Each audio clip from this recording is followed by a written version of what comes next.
Welcome to The Explainer. Today, we're going to talk about something that's quietly trying to change everything for AI.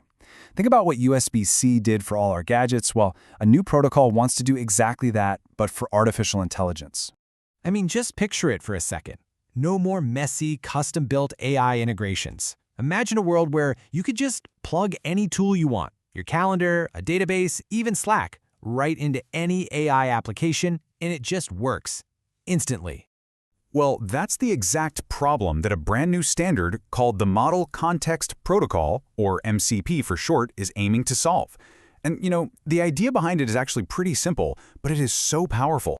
And really, this metaphor is perfect. Experts are calling it the USB-C for AI. The whole point is to create one single standard way to connect, well, everything, from the simplest little tools to really complex data sources. Now, what's really crucial to get here is that MCP isn't like a specific piece of software you download. It's not a framework. Think of it more like a rulebook, a common language. Kind of like how HTTP is the language of the web, MCP is supposed to be that language for AI, letting all these different systems talk to each other without any trouble.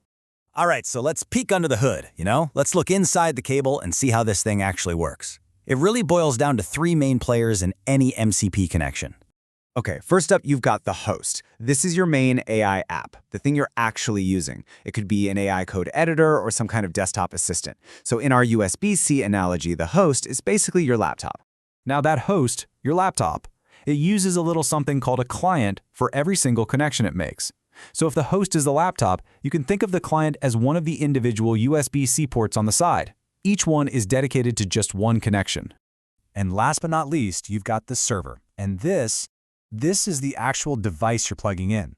It's the external tool that gives the AI its new powers. This could be a server that lets the AI read files on your computer, or maybe one that can dig into a company database, or even one that can post a message in Slack for you.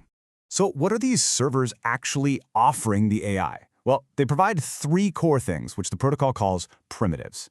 Think of it like the data, power, and different signals running through that USB-C cable. A server can offer tools, which are functions the AI can actually use, like send an email.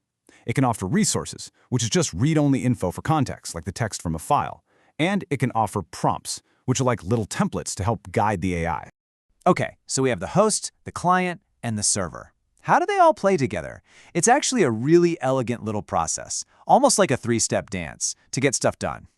Yeah, it's super clean and predictable. First, the client and server do a handshake. They basically introduce themselves and agree on the rules, like what version of the protocol they're using. Then, the client asks, hey, what can you do for me?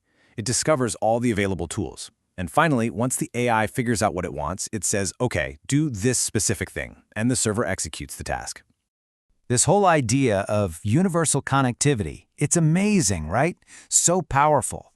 But that incredible ease of use, that plug-and-play dream, it forces us to ask a really, really important question. Yeah, is this universal connector actually safe? I mean, if any tool can just plug into your AI, how do you know you can trust it? What happens if one of those handy little peripherals is actually malicious? And this isn't just some what-if scenario. A recent security analysis found that this is a real problem. The way MCP is built right now can actually make attacks more successful. Get this, the success rate for an attack nearly doubles, jumping from around 26% in a normal setup to over 52% with MCP. And it gets even worse if you have multiple servers connected.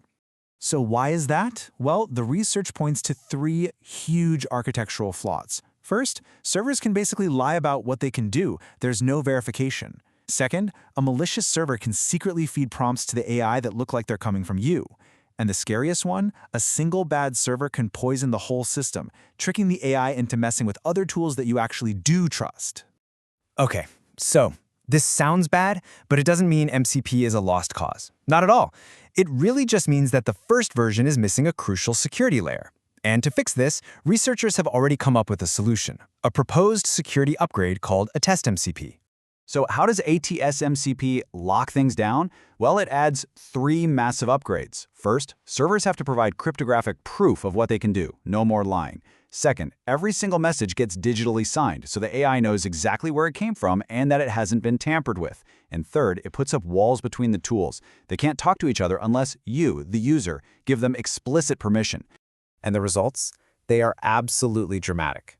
Putting these security rules in place drops the attack success rate from that scary 52% all the way down to just over 12%. That is a huge reduction in risk. We're talking over 76%. Which really leaves us with one last big question to think about. As AI gets more and more connected, who should we be trusting to build these bridges? The design of these foundational protocols, these digital USB-C ports of the future, is going to determine whether we're building this amazing new world on solid rock or on shifting sand.